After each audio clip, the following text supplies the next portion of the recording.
Hello, and a warm welcome to our show, Love Athletics. In this program, we bring you the latest highlights from our sport with expert input from different continental areas. And we're delighted to have as our guest today, Cuban-Canadian journalist Javier Clavelo. Hello, Javier. Lovely to see you again, and a big thank you for joining us. Oh, thank you, Anna. Lovely. Thank you for the opportunity. Delighted to talk athletics, more so after the first major event following the Olympic Games, the World Indoor Championships. Again, looking forward to our conversation. Absolutely. So the main focus of our program today is the World Indoors, which were held in China from 21st to 23 March. So let's go straight to our Nanjing review. Now, some of the top stars in our sport were absent, as is often the case in the edition of the World Indoors following the Olympic Games, but Nanjing still offered some great competitions. 1 championship record, 3 world leads, 3 area records, and 32 national records were set in the 3 days of competitions. Now, Javier, what 3 male athletes impressed you the most at the World Indoors? Well, it's hard to pick, but Anna, I would say certainly the men's pole vault competition. With certainly Mondo Duplantis, one of the big stars, really present in this return to the World Championships to China. Remember, this event was slated to be held in March 2020. Was the first casualty of COVID. Of course, Mondo Duplantis. But he had great company, Mondo, in the pole vault competition. Obviously, one of the stars leading up to this competition. What a world record and what a great season. Already over 100 clearances over 6 meters. And that was actually one of the case. But he had company in this event, primarily was pushed by Olympic medalist Emmanuel Karalis of Greece. Emmanuel, not only he went over 6 meters, but he actually improved his personal versus national Greek record by 6:05, and that actually pushed Mondo Duplantis to really raise the bar literally to 6:15 in order to clear to claim gold. And of course, another very well decorated athlete in the name of Sam Kendricks were for bronze. But again, beautiful competition. What I love, not only performance-wise, but the beauty of this, the vertical jumps, and they spend a lot of time together on the, on the pit, and that great camaraderie. I think when they celebrate each other's success, that is beautiful to see, and the friendships that are being forged over these meets and primarily at the global championships. Yes. They want to win the most decorated prize for their respective nations, but there's a lot of camaraderie or support as these young athletes aim for higher goals. Certainly, that was one of my highlights, Anna, the pole vault competition for both Mondo Duplantis and Emmanuel Karalis. So absolutely, Javier, another excellent performance by Mondo Duplantis. And as you said, he was really pushed by Emmanuel Karalis, who has had a fantastic indoor season. And of course, the Swede, as you said, reached an amazing milestone. Now, only 29 men in history have ever cleared 6 meters or higher. And the Swede has done it throughout all his competitions 102 times. And the distant second in this specific record book is Sergey Bubka, the man who had dominated the pole vault in his time with 46 clearances of 6 meters and beyond. So that's, Mondo is going to stay alone in that area for a long, long while yet. For sure. And he's no foreign. Of course, he set a world record in Belgrade. Again, also at a World Championships in Budapest. So, again, fans, and I think the Chinese fans bringing back the global championships. I was waiting for 5 years that we're delighted to see some of our global stars. And I think that's the beauty of the sport, traveling around the planet to bring these top athletes. And like I said, I know it's a post-Olympic Games championships. So we have a lot of absentees, some of the big names. But some of those big names as well, like Mondo, really delighting, delighting our Chinese fans that were certainly host to this great competition, one of the best in World Indoor Champs performance-wise that we have seen. Switching now from, I would say we're switching out from the field events to track over these 3 days of competition in Nanjing. Certainly another one of our biggest names in the sport as well, Jakob Ingebrigtsen of Norway. Not only, like I said, he loves to compete. He loves, add more titles. And not only that, even in the off season for some, he will just go to the European Cross Country Championships and try to really enjoy the sport on different platforms, whether it's on the track. Certainly, he's done some road events as well. But here he goes. He was 3 races, of course, with direct final and the 3,000 on Saturday, the 1,500 meters, especially this marquee event where he set a world record earlier in the season en route to the mile world record. And now, but he had a fierce battle with Aragawi of Ethiopia for the 3,000 meters. That was his first gold on Saturday. And then, of course, he finally added that to his resume. It was, elusive to him thus far that his first world title over his favorite event, the 1,500 meters.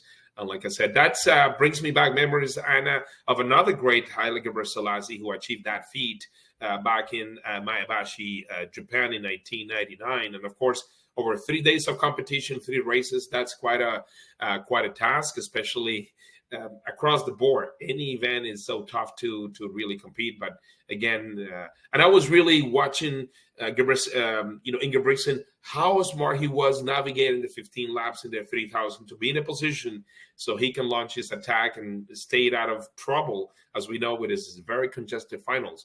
9 men contested the 1,500 meter finals. As usual, he goes to the back of the pack, but doesn't take long before things do settle, and he sets up himself up to be in a position to win the medal and gold. So again, very happy for him. Now he's a father, and now he can add a couple of more world titles to his pedigree. Yes, indeed. And it's strange to think that before Nanjing, Jakob Ingebrigtsen, it's true that he doesn't race that often indoors, but he had never won a world indoors title. And he had never won a world championship, indoor or outdoor.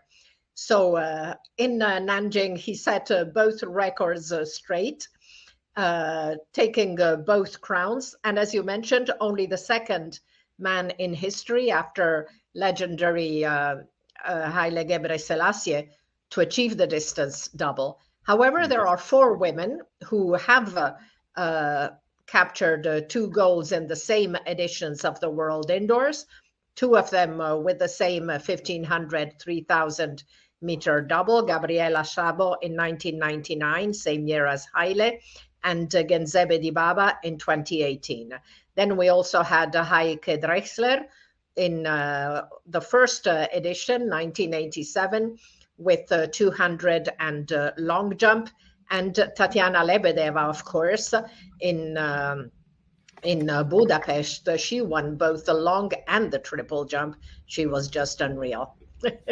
So from the European 1,500, 3,000 double, which Jakob achieved for the 3rd time 2 weeks ago, now he's also got the double at the World Indoor. So he's writing his own legend.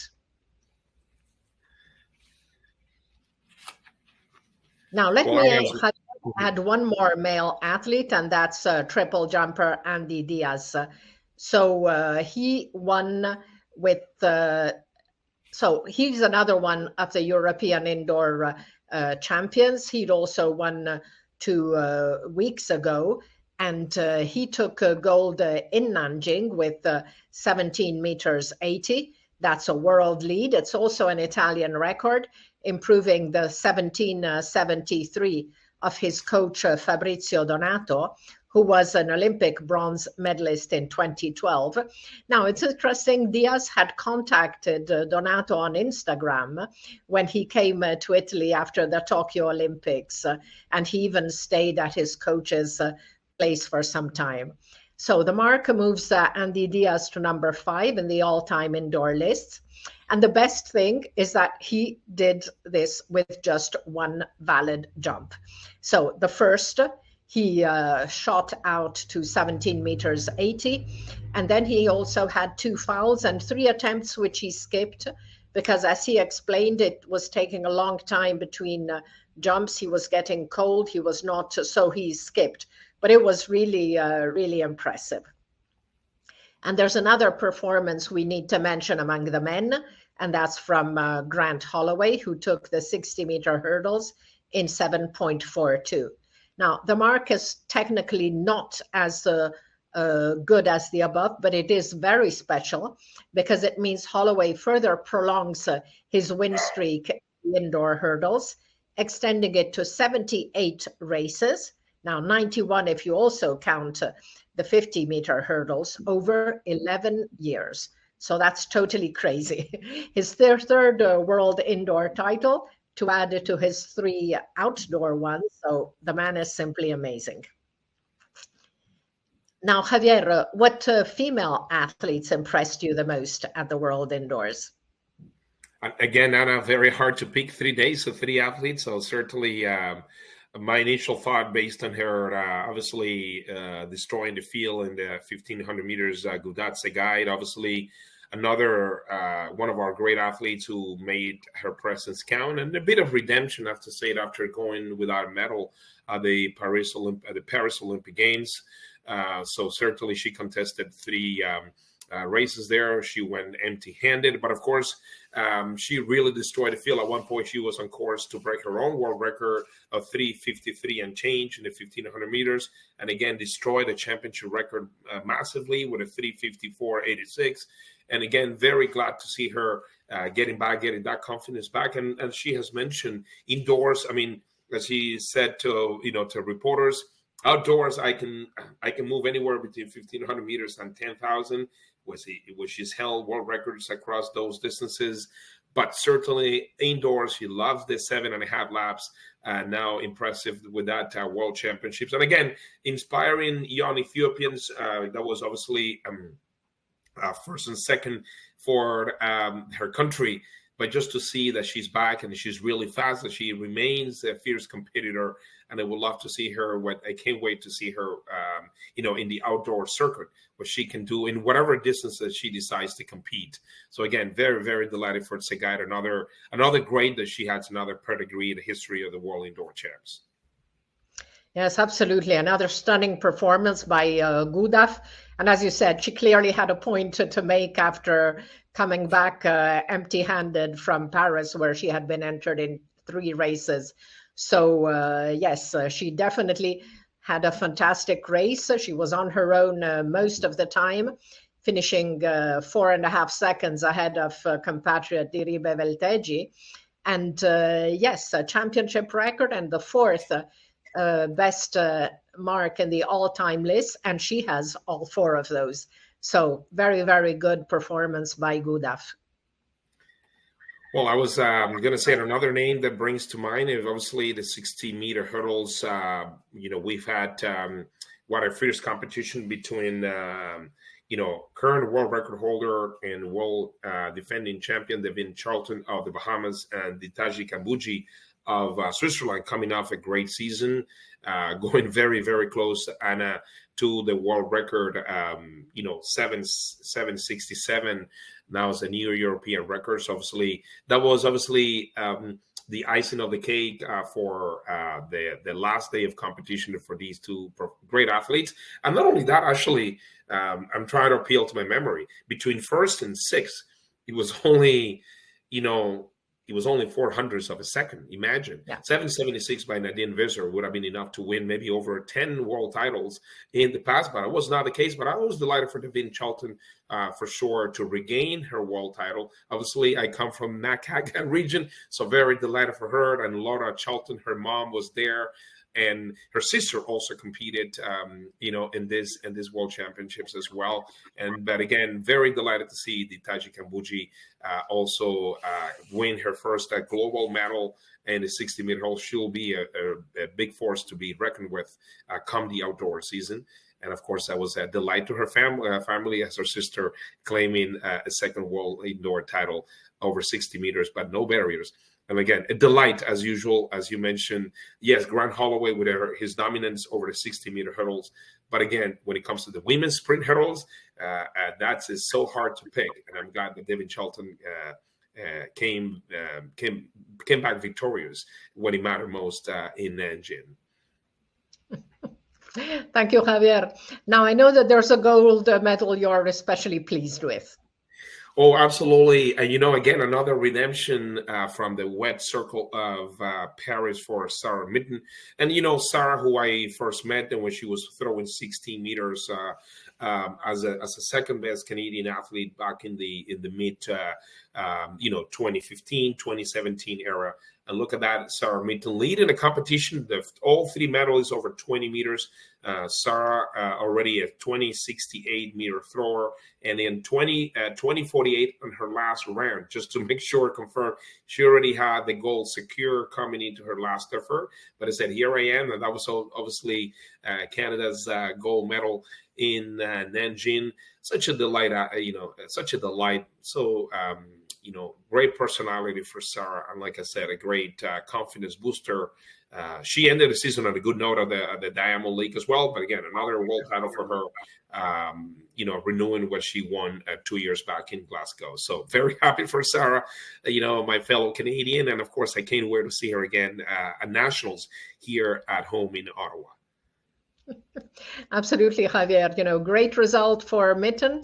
And she was one of only 5 of the 11 reigning world championships who were present in Nanjing to confirm her title, along with Duplantis, Holloway, Nicola Ollislagers, and Charlton in the hurdles. Now, several top US athletes did not make the trip to Nanjing, but the country still dominated the medal table, especially as there were some new faces among the winners in Nanjing. Now, Josh Hoey, of course, he'd had a fantastic indoor season. He was unbeaten in all of his 8 races contested. He had set area records at 800 meters twice and over the 1,000 meters. And his 800-meter mark is second only to Wilson Kipketer's world record. So the American logically was the favorite, and he capped the indoor season with 800-meter gold. Now, he had narrowly missed making the U.S. Olympic team last July, finishing 4th at the trials. So he was another athlete who had a point to make. And he was clearly delighted with his win in Nanjing. And you could see him taking selfies on the podium with Creston and Canales. So that was sweet. There were more new faces among the winners in Beijing. And perhaps the most surprising was Claire Bryant, the NACAC under-23 silver medalist 2 years ago. She was one of the biggest surprises, taking the long jump title and improving her PB to 6 meters 96. And like Hoey, Bryant struck gold at her first major global championships in the US West. Now, another U.S. runner, 1,500 meter specialist, Lou Hauser, was another new face, competing again for the first time in the U.S. Singlet. Now, he's best known for back-to-back victories in the mile at the NCAA indoors in 23 and 24. He had placed 3rd at the U.S. Championships exactly 1 month ago, earning his spot for Nanjing. And once in China, he made the most of the opportunity, taking bronze in the 1500. Now, Javier, I'm afraid we must also speak about athletes who had a disappointing world indoors. Thank you, Anna. Yes, like I said, it's a global championships, right? Even if you enjoyed Olympic success, global success the previous season, it's a full reset. I can think of, obviously, defending champion and Olympic gold medalist Miltiadis Tentoglou in the long jump. Obviously, he was battling with some illness, and again, it was a top-class competition with needing to jump 8:29 for a medal in Nanjing, led by the young athlete Mattia Forlani, another athlete who joined him on the podium in Paris. But again, 8:14 in the later efforts for Miltiadis Tentoglou of Greece was not sufficient to get him back onto the podium, on top of the podium in this very hotly contested men's long jump final. I can think, obviously, of the men's shot put as well, with the Leo Fabbri of Italy. Had a tremendous season, a great season, but again, it didn't quite click. And this is a straight final, and I know this could be like I said, it's very competitive. 21:40 was or 48 to my recollection, the mark for the medal. And again, to is always that, when there's so much competition, there's so much it's such a deep feel. For one, Fabbri didn't quite click, but again, it was actually redemption again for Tom Walsh of New Zealand, getting back on on winning days for the New Zealander. And again, another young athlete with a great pedigree, Yaroslava Mahuchikh, bringing the world record already at 2:10, but it wasn't the case in the women's high jump, and that obviously paved the way for the Nicole, just of Australia, just to win, repeat actually her gold medal from 2 years back in Glasgow. Again, nothing is guaranteed. It's a full reset, and like I said, this is an it was great to see them compete, but certainly nothing is taken for granted. And you can see these are all field events, and it's such a deep field that even with a smaller field, but the quality is not even compromised. It's a global championships, and that was. I'm glad that we can bring that perspective to this our commentary as well, Anna. That athletes need to just make sure that that competition remains fierce. A lot of our track and field events, and that was the case for Tentoglou, Fabbri, and Mahuchikh. Thank you, Javier. Now, as we said earlier, 3 area records were broken in Nanjing. So Brazil's Mateus Lima set a South American record for 400 meters in the semifinals in Nanjing with 45.79. And that's a big improvement over the previous continental best of 46.07 set by Colombia's John Alejandro Perlaza in 2019.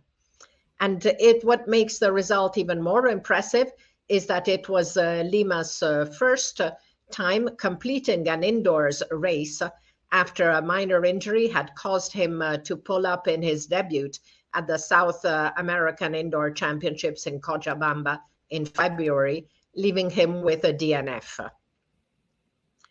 So 400 meters short track record for Mateus Lima of Brazil. Now, another Brazilian, combined eventer José Fernandez Ferreira, also broke barriers as he finished 6th in the heptathlon, passing 6,000 for the first time with 6,100 points, adding over 50 points to the previous continental record, which had been set by Chile's Gonzalo Barriolet in 2008, and equaled by Brazil's Carlos Eduardo Bezerra Chinin in 2014. And finally, the last area record came from Australia's Georgia Griffith in the 1,500 meters. Now, she finished just off the podium in 4:00:80, but was rewarded with an Oceania record, taking 39 hundredths off the mark, which Jessica Hull had set a year ago at Millrose Games. So really good area records from 2 from Brazil and 1 from Australia, breaking a record of a really good athlete like Jess Hull. Now, you all know that I like to look at statistics, so let's check out which were the top performances at the World Indoors. We're going to start with the men. So obviously the pole vault was, as usual, amazing. 6:15 for Mondo Duplantis. That's worth 1,308 points. Manolo Karalis with 6:05 was at 1,281. And Sam Kendricks, another jump over 590. That was also really good. Then triple jumper Andy Diaz Hernandez, his 17 meters 80 is worth 1,250 points. 800 meters, Josh Hoey and Elliot Creston, the Belgian, was not far behind. That was a very good race. 400 meters, Chris Bailey, 45.08, leading a US podium sweep. That was worth 1,237 points. In the heptathlon, Norway's Sander Skotheim, his performance of 6,484 points was worth 1,233 per result score. And finally, Grant Holloway with his 7.42. Now, among the women, the best race was the 1,500 meter, of course, with the championship record by Gudaf Tsegay, worth 1,270 points. Diri Bevelteji and Georgia Hunter-Bell, they also had very good performances. Shot put, 20 meters 48 by Sarah Mitten. That's worth 1,238. Then the 60-meter hurdles final, which, as you said, was very tight. Now, Devin Charlton won that in 7.72. Ditaji Kambunji just 100th behind. But Grace Stark had also run 7.72 in the semifinal. So very good level in the women's hurdles. Triple jump, Leyanis Perez Hernandez, her 14 meters 93, was also a world lead, was also achieved in just one jump. So congratulations to Leyanis. And the final mark among the women, 800 meters, surprise winner Prudence Sekgodiso. Favorite Duguma was nowhere to be seen, and Prudence took that win in 1:58.40. So congratulations. So those were the very best performances in Nanjing, but there were others which were special. So let's take a look. Now, of course, Jakob Ingebrigtsen completing the 1,500 meter, 3,000 meter doubles 26 years after Haile. That is something special. Then third world indoors title for both Grant Holloway, who did it in 3 consecutive editions, and for Tom Walsh, who had won in 2016 and 2018, and he came back with another gold in 25. Triple jumpers, we have mentioned both Andy Diaz and Leyanis Perez Hernandez winning gold and setting the world league with just one valid jump. US podium sweep in the 400, Christopher Bailey, Brian Faust, and Jacori Patterson. 60 meters women, Mujinga Kambunji back to gold after Belgrade 2022, and Patricia van der Wecken earning the first global medal for Luxembourg. She had already won the first European medal at the European Indoors 2 weeks ago. Now she's also got a World Indoors bronze. And talking about family stories, Mujinga won gold this time in the 60 meters. Ditaji was second in the hurdle, so they traded their medals from the European Indoors.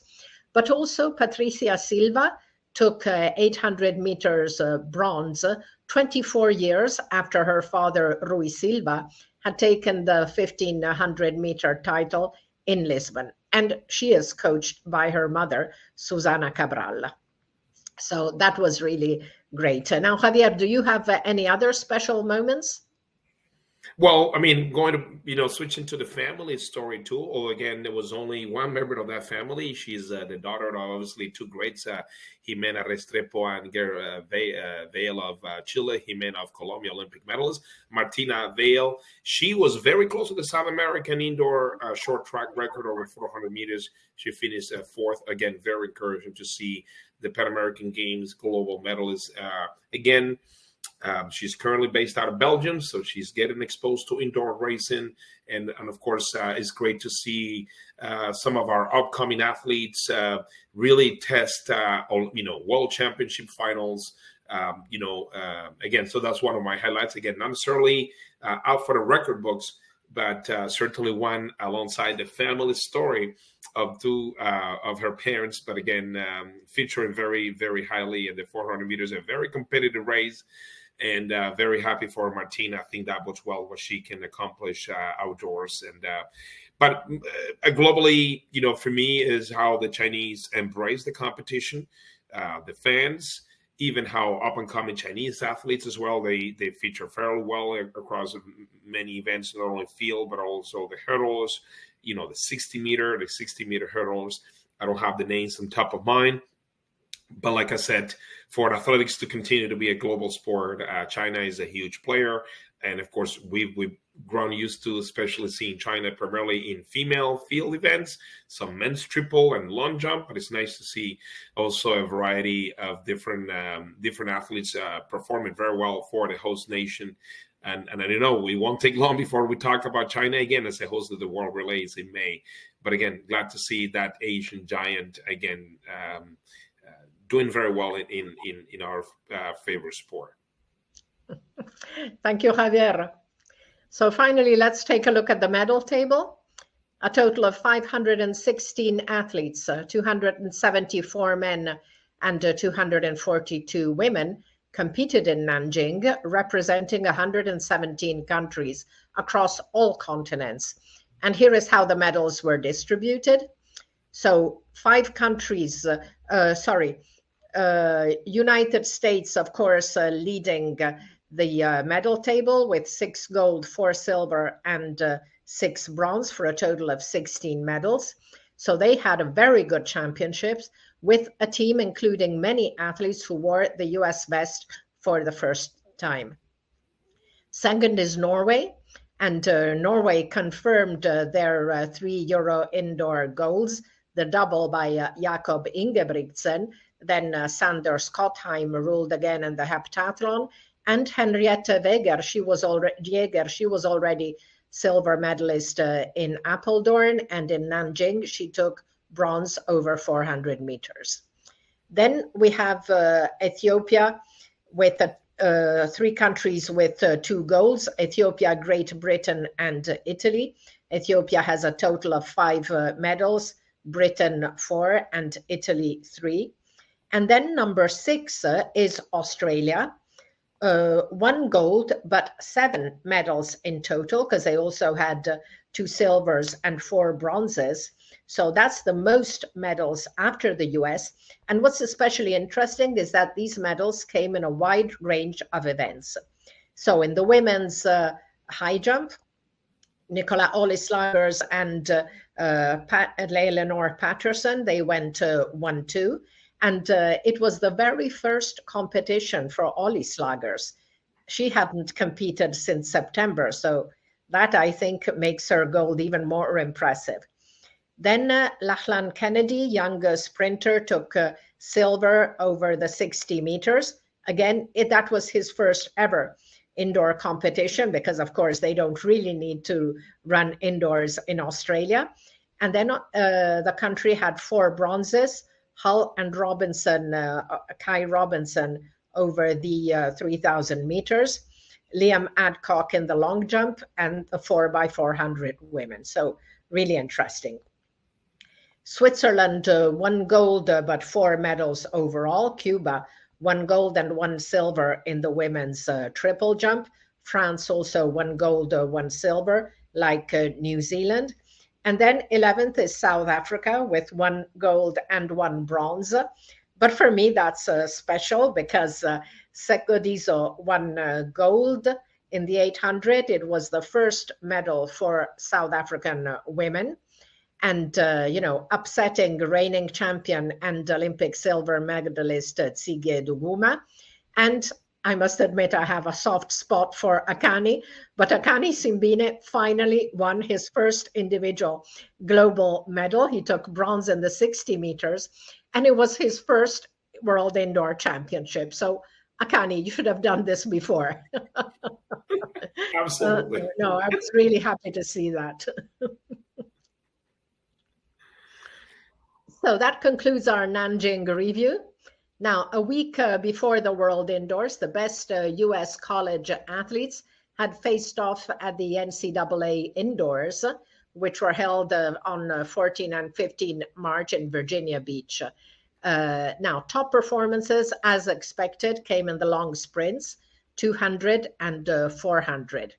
And in the 200 meters, two young Zimbabwean sprinters, both Olympic finalists, had already shone this winter and continued their battle in Virginia Beach. This time, victory went to Tapiwanashe, now also called Cardi for some reason, Makarawu, who with 2013 equaled the national record and world lead, which his compatriot Makanakaisha Charamba had set on 27 February. And Charamba finished close behind in 2016.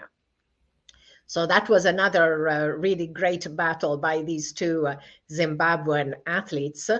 Now, over 60 meters, under 20 Nigerian sprinter Israel Okon Sunday, whom we see in white at the center of the photo, clocked 6.52 to take third at the NCAA Indoors, a mark which is second only to the world under 20 record, which he shares with Great Britain's Mark Lewis Francis. So another great performance by an athlete who has really done extremely well this season.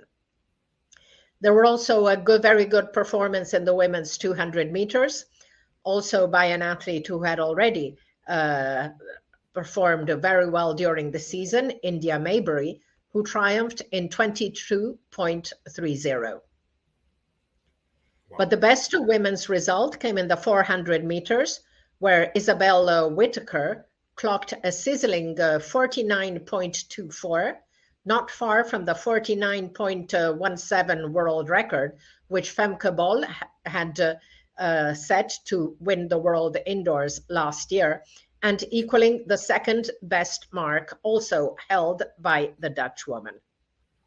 It was, of course, an area record for Whittaker, who made huge improvements this season from 50.87 in mid-February to 49.99 at the SEC Indoors at the beginning of March to 49.24 at the NCAAs. The previous continental best was 49.48 by Britton Wilson from 2023. Now, Javier, U.S. collegiate athletes always produce some great performances. Well, absolutely, and again, as you can see, Anna, look where these athletes now are a few years later. You were talking about Luke Hauser, obviously very successful in short track in 2023, 2024 on the NCAA platform, and look where he's now collecting global medals. Same will go for Joe Howitt. So they get a lot of competition in the collegiate circuit. And I'm glad also to see a very nice international mix as well. I know the season is very demanding on these athletes because they compete weekend in and out, both indoors and out for their respective colleges and schools. But certainly a great opportunity at how this breeding ground translates into great performances for these coming athletes, primarily as we start a new Olympic cycle. So again, very delighted to see athletes from Africa and Europe competed on the NCAA circuit, as well as a few athletes from the Caribbean as well. And I can't wait to see them especially continue to progress in their athletic careers, both internally in the U.S. collegiate circuit, but also when they represent their respective nations at international meets and certainly world championships. Thank you, Javier. So that same weekend, in fact, starting from the 13th to the 16th of March, 2 high school competitions were held by rival shoe companies. In Boston, the New Balance Indoor Nationals, and in New York, the Nike Nationals. So we will review all the top results for under 20s and under 18s in the top marks section, but 2 of them deserved to be highlighted here. So in Boston, 17-year-old Quincy Jones, who became the youngest ever U.S. track Olympian in Paris when he competed in the 4x400 relay heats, won the 400 meters at the New Balance Indoor Nationals in 45.71, a mark that is second only to his own world under 18 best, which he set in February. In New York, Tate Taylor, still only 17, clocked 20.46 over 200 meters at the Nike Nationals, moving to number 3 in the under 20 all-time short track lists. Now, another major competition for high school athletes is taking place in Jamaica, in Kingston, from 25 to 29 March, the Issa Grace Kennedy Boys and Girls Championships. And we will review all the top marks from champs in the next show. In the meantime, things have been heating up in the Southern Hemisphere in outdoor meets. Most of the attention has been focused on the indoor scene, but 2 super talented young athletes, both under 20, were posting excellent outdoor marks. Australia's Gout Gout, who only turns 18 at the end of December, ran a world lead of 20.05 in the 200-meter heats in the Queensland Championships in Brisbane on 16 March, before clocking a windy 19.98 in the final.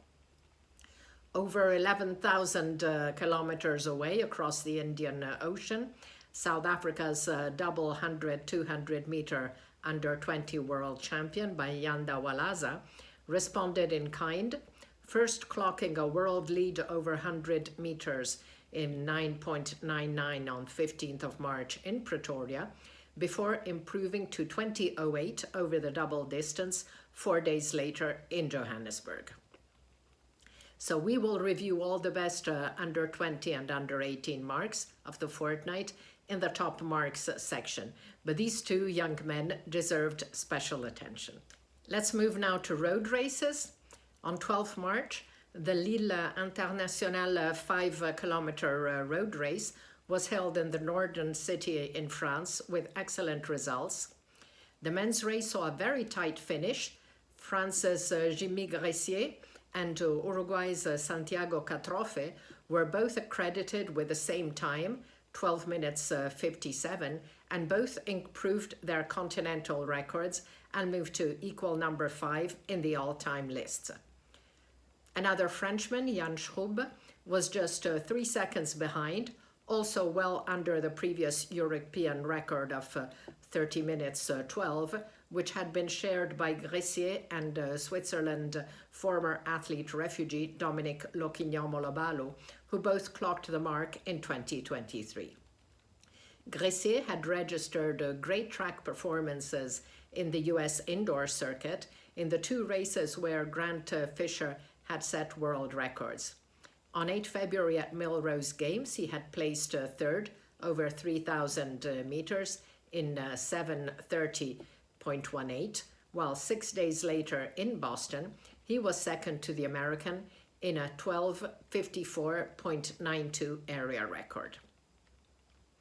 In second place, Santiago Catrofe took a whopping 33 seconds off the South American record, which had belonged to Brazil's Valdenor Pereira dos Santos since 1995.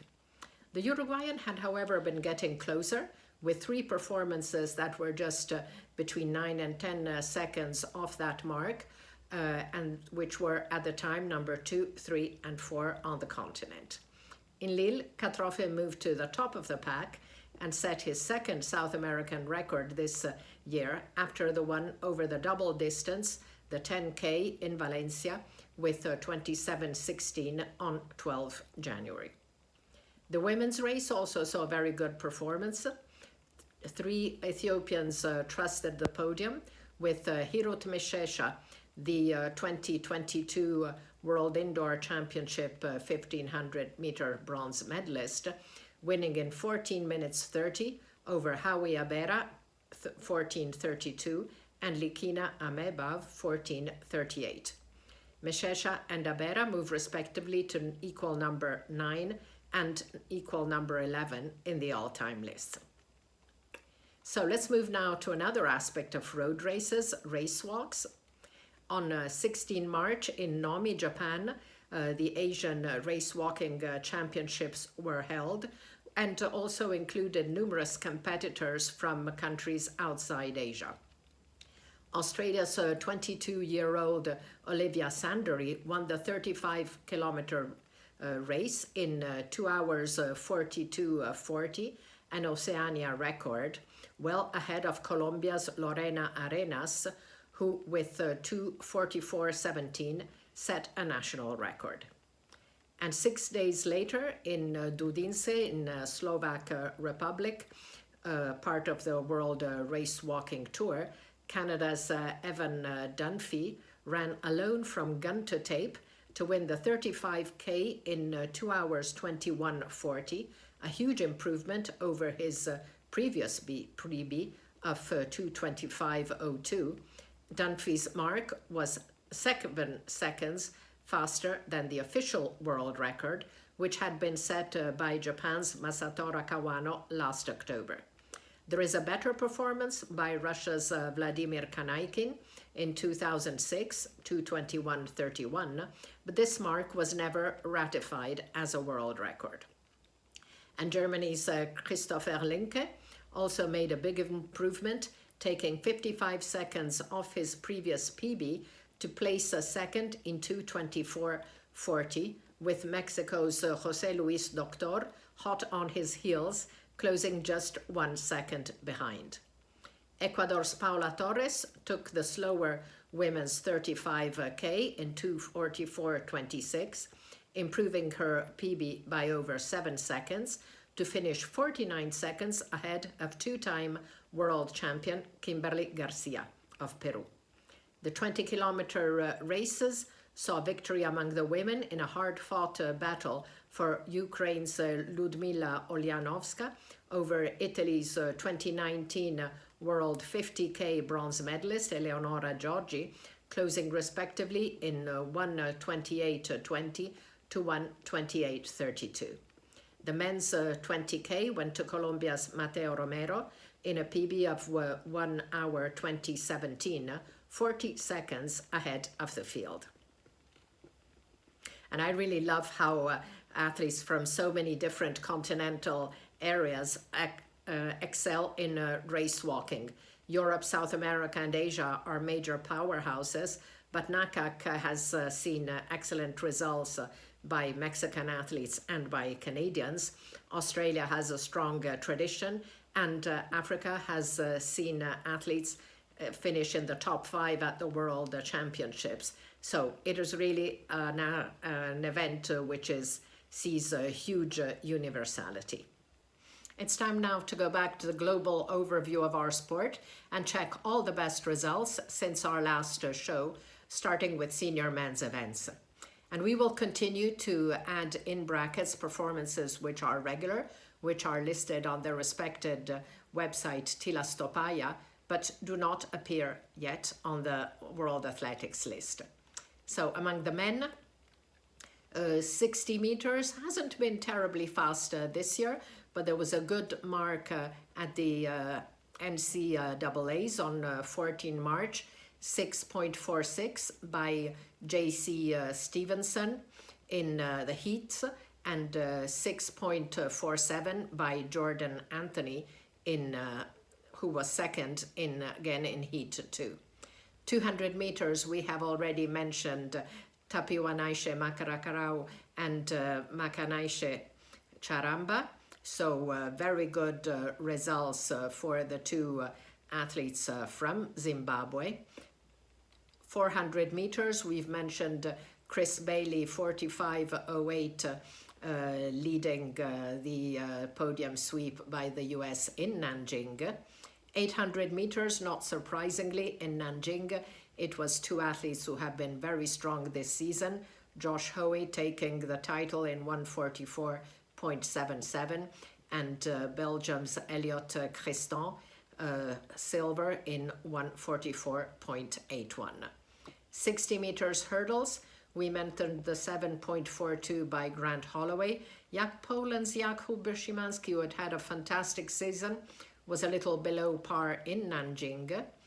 Pole vault, we've already spoken about Nanjing. Mondo Duplantis, 6 meters 15. He had also cleared 6:05 in his home meet on 13 March in Uppsala.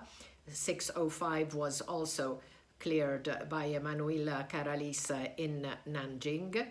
He had jumped 6 meters in Uppsala, and there Sam Kendricks, Curtis Marshall and Thibaut Collet had all cleared 5:90, and Sam Kendricks again cleared that in Nanjing. Triple jump, 17 meters 80 by Andy Diaz-Hernandez, that's worth 1,250 points. There's an outdoor mark by discus thrower, US discus thrower Marcus Gustafsson, 70 meters 63. That is a very good throw, worth 1,256 result score. 5K in Lille, we mentioned Jimmy Gressier and Santiago Catrofe. The marks are only worth 1,221, but they are number 5 equal on the all-time list. And Jan Schrub moves to number 9 equal with 13 flat. Half marathon, very good performances in Malaga. 58:27 by Kenya's Gilbert Kipkosgei Kiprotich, and behind him compatriot Patrick Mosin in 58:44. So very good marks for them. In the marathon, Barcelona produced some good results. 2 hours 04:13 for Ethiopia's Tesfaye Deriba. He was followed by Kenya's Cornelius Kibet Kiplagat, 2 hours 04:54, and Enoch Onchari, also of Kenya, 2:05:20. In Seoul, on 16 March, 2:05:42 for winner Haftu Teklu of Ethiopia, and second was Felix Kirwa of Kenya, 2:05:54, and fourth placed in Barcelona, Victor Kipchirchir with 2:05:43.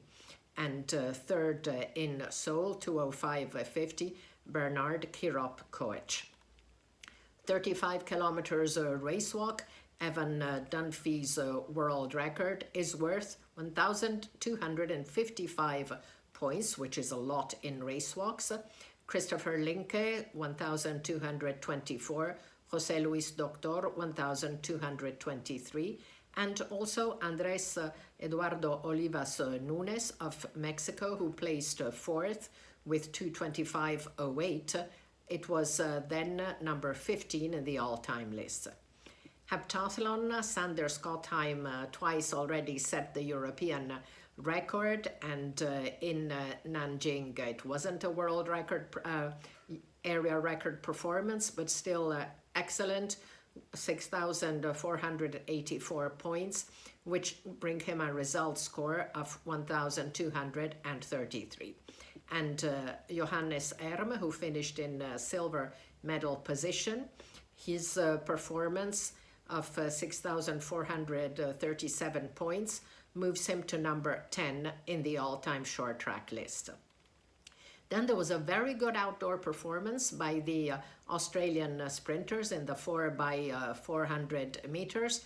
Lachlan Kennedy, Joshua Zopardi, Christopher Hughes, and Caleb Law ran in 37.87, and that's worth 1,236 points.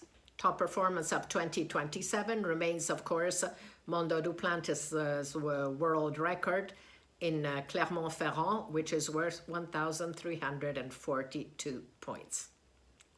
So let's now check the best women's marks of the last fortnight. 200 meters, we mentioned Indya Mayberry with her 22.30 at the NCAAs. That's worth 1,245 points.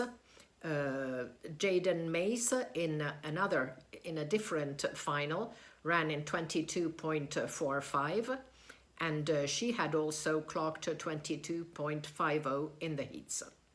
400 meters, that's the best women's result of the fortnight. Isabella Whittaker with her area record of 49.24. That's worth 1,269 points. And Aliyah Butler, who had been faster this season at the SECs and College Station at the beginning of March, she clocked 49.97. 1500 meter, Gudaf Tsegay 354.86. Sorry, that is the best performance of the fortnight. 1 point more than Whittaker, 1,270 in Nanjing. Diribe Welteji, also a very good performance in 359.30.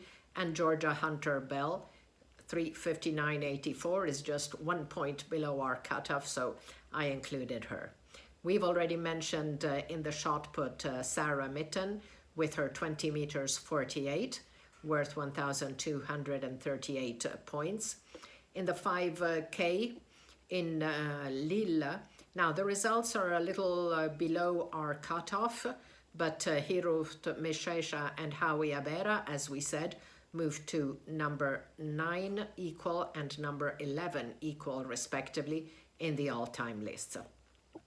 And finally, the marathon in Barcelona, the winner, Sharon Chelimo, 2 hours 19.33. With the new scoring tables, it's only worth 1,217, but with the scoring tables that were valid until the end of last year, it would have been 1,239. And the best women's performance of 2025 remains Gudaf Tsegay's 1,500 meter in Toruń. So there were lots of great performances by under 20 and under 18 athletes over the last fortnight. So starting with the under 20s, we've mentioned Israel Okon Sunday, 6.52, finishing third at the NCAAs, just 100th off his equal world record. He had also run 6.54 in the heats. Outdoors, 9.99 for Bayanda Walaza, and he had also run 10.04 in the semifinals. 200 meters, 20.05 for Gout Gout, and 20.08 for Bayanda Walaza. Gout moves to number, so that would have been better than number 20 on the all-time list, but he already has equal 6th, and Bayanda moves to equal number 9. 200 meters indoors, Tate Taylor, as we saw with 20.46, moves to number 3 in the under 20 all-time list. Over 400 meters, 45.65 for Jake Palermo. This was in College Station at the SECs on 21st of February, but we'd missed that somehow. And so he moves to number 8 on the under 20 all-time list. Quincy Wilson, we mentioned, he's still under 18, and he ran 45.71 at the New Balance Nationals. That's better than number 2 on the under 18 all-time list, but of course he already has the world best. and it's also better than the number 10 on the under 20 all-time list, but he already has number 9. Andrew Salvadon, 45.84, moves to number 13 on the under 20 all-time list. Now 60 meters hurdles, short track, Kendry Fuentes. Now there's some World Athletics has him as Qatar, Tilas Topaya has him as Cuba. For sure, he is studying at the Aspire Academy in Doha. He's probably changed nationality. I can't be sure, but in any case, he clocked 7.46 and moves to number 3 on the under 20 all-time short track list. And in New York at the Nike Nationals on 16 March, 7.49 for Jashawn Lloyd, who moves to number 5 on the under 20 all-time short track list. And Kendry Fuentes already had run 7.53 in the heats. 10 kilometers in Lille, we spoke about Jimmy Gressier and Santiago Catrofe, but there were also good results for under 20 athletes. Simon Tesfa Georgis of Eritrea ran in 27 minutes 10 on the 10K, not on the 5, of course, and moves to equal number 4 in the under 20 all-time list, while Abel Bekele with 27.28 moves to number 11 in the under 20 all-time list. Then an excellent race walk result over 5,000 meters. India's Nitin Gupta, who is still under 18, clocked 19:24:48, and that moves him to number 8 in the under 20 all-time list and number 3 on the under 18 all-time list. Now among the women, 200 meters at the New Balance Nationals, Elise Cooper clocked 22.64 and moves to number 6 on the all-time under 20 short track list.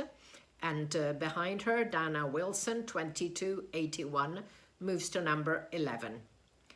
Over the mile, there's an interesting result here because Jane Hedengren of the US in New York at the Nike Nationals clocked 4:26.14 and moves to number 6 on the under 20 all-time list.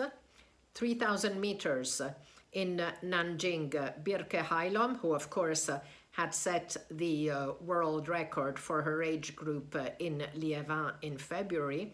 She clocked 8:39.28 at the World Indoors, which would be better than number 8 in the under 20 all-time list, but as we said, she has set the world record this year. And over 5,000 meters at the Nike Nationals, again, Jane Hedegren, she clocked 15:13.26, and she moves also to number 6 in the under 20 all-time list for the 5,000 meters.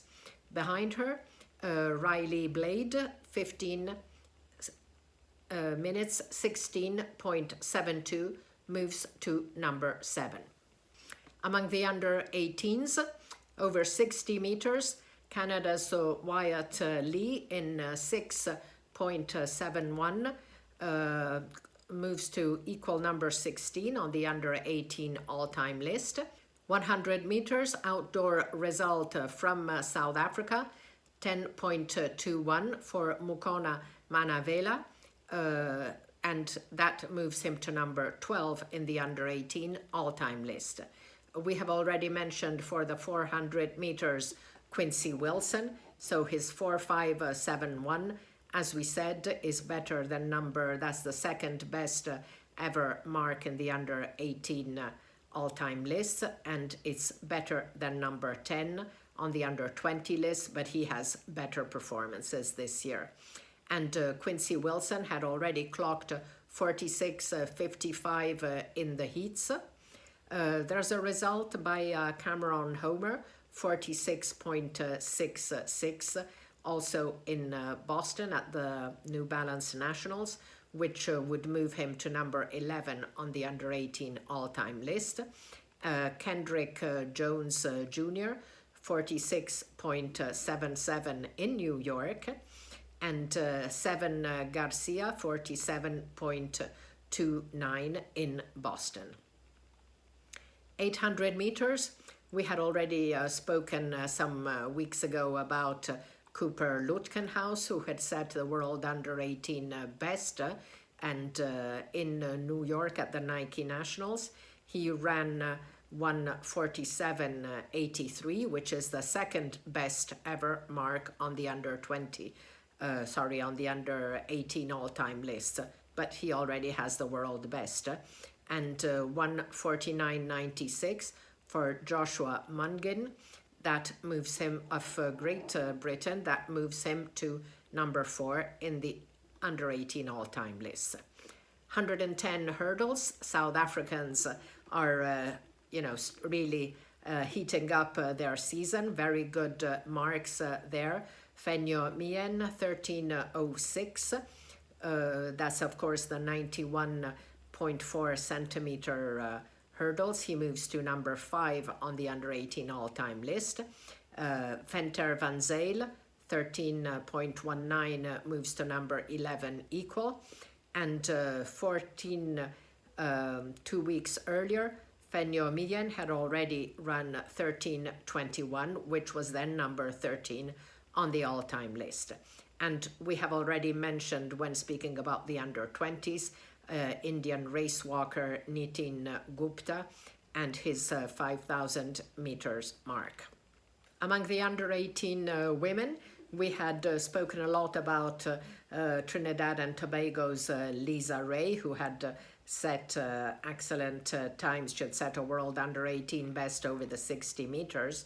This time she was not as fast over the 60, but at the New Balance Nationals in Boston, she clocked 23 flat over 200 meters, and that moves her to number 2 in the under 18 all-time list.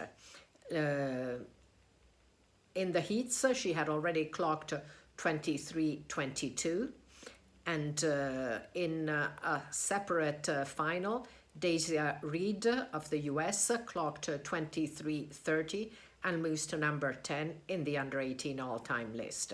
Now, there's another mark which is not in World Athletics, but it is on Tilas Topaya, 23:31 for Siani Wynn in New York, which on 2 March, which would have been at the time number 9 on the under 18 all-time list.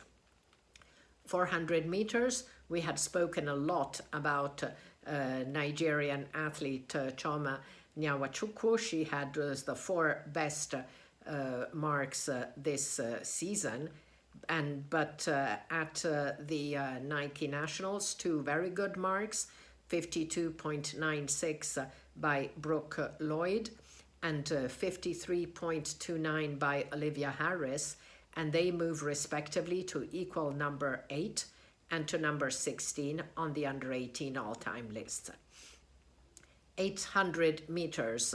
We've spoken a lot about Britain's Shaikira King, but again in New York, this was on 2 March. Regan Moore of the US clocked 2:04.80 to move to number 14 on the under 18 all-time list. And a very good performance in the 4x400 meter relay in New York by Jackrabbit Track Club. Olivia Harris, Peyton Johnson, Carrington Harris, and Layla Green clocked 3:41.42 and moved to number 14 on the under 18 all-time list. And now I'd like to highlight some cool athletics news.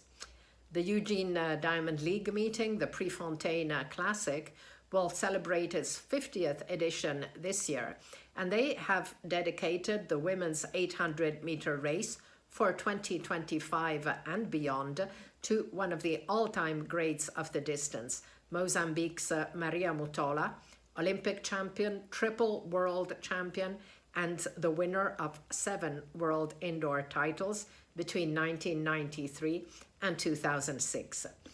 Mutola had moved to the US in 1991 on an Olympic Solidarity Scholarship. She was living very close to Eugene, and her career really took off there. And her track record at Pre Classic is unparalleled. Mutola won an amazing total of 16 races at Pre, far ahead of any other athlete. Former hammer thrower Lance Steele, the 96 Olympic silver medalist, is a distant second with 11 wins, and another US athlete, 1500 meter runner Matt Centrovitz, the 2016 Olympic champion and double world's medalist, is third with 8 wins. So congratulations, Maria. That's a great and very well-reserved recognition. And congratulations also to former top swimmer Kirsty Coventry, a double Olympic champion in the 200 meters breaststroke, who at 41 was elected IOC president on 20 March in a stunning first round victory over 6 male contenders, where she gained 49 out of 97 possible votes.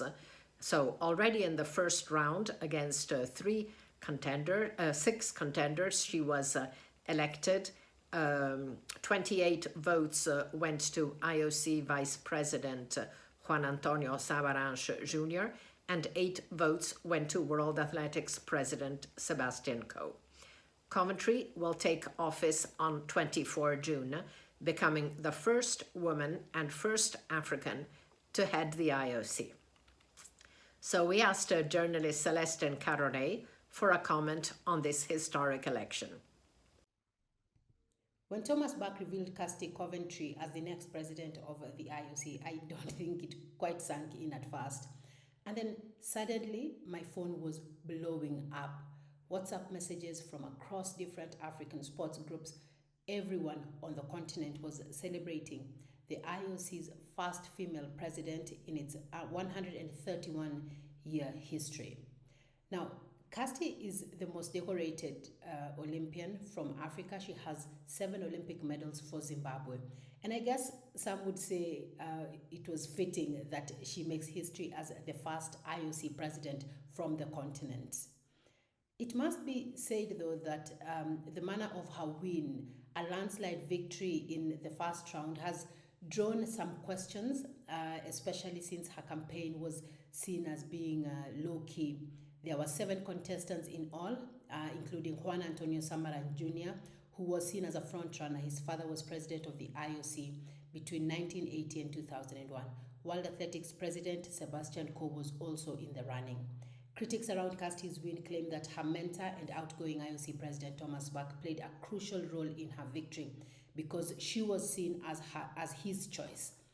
Now, whatever the reality is in how the election unfolded, Kirsty's win is a significant moment in the Olympic movement, I think, because it comes on the back of an Olympic Games in Paris that achieved gender parity on the field of play for the very first time.